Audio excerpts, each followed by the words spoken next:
ঠাকুর শ্রীরামকৃষ্ণ গড়ের মাঠে যেদিন সার্কাস দর্শন করিলেন, তাহার পরদিনেই আবার কলিকাতায় শুভাগমন করিয়াছেন। বৃহস্পতিবার 16ই নভেম্বর 1882 খ্রিস্টাব্দ, কার্তিক শুক্লা ষষ্ঠী। আসিয়াই প্রথমে গড়ানহাটায় ষড়ভুজ মহাপ্রভু দর্শন করিলেন। বৈষ্ণব সাধুদের আখড়া, মহন্ত শ্রী গিরিধারী দাস। ষড়ভুজ মহাপ্রভুর সেবা অনেক দিন হইতে চলিতেছে। ঠাকুর বৈকালে দর্শন করিলেন।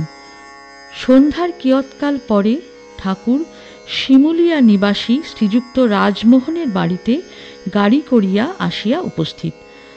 ঠাকুর শুনিয়াছেন যে এখানে নরেন্দ্র প্রভৃতি ছোকরারা মিলিয়া ব্রাহ্ম সমাজের উপাসনা করেন, তাই দেখিতে আসিয়াছেন। মাস্টার ও আরও দু একজন ভক্ত সঙ্গে আছেন। শ্রীযুক্ত রাজমোহন পুরাতন ব্রাহ্ম ভক্ত। ঠাকুর নরেন্দ্রকে দেখিয়া আনন্দিত হইলেন আর বলিলেন, তোমাদের উপাসনা দেখব। নরেন্দ্র গান গাহিতে লাগিলেন।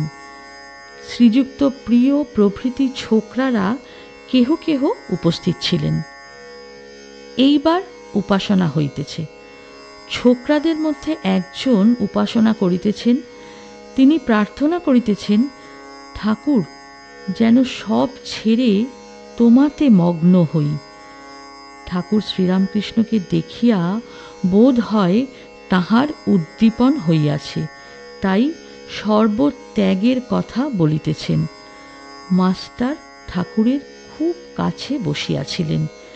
তিনি কেবল শুনিতে পাইলেন ঠাকুর অতি মৃদুস্বরে বলিতেছেন, তার হয়েছে।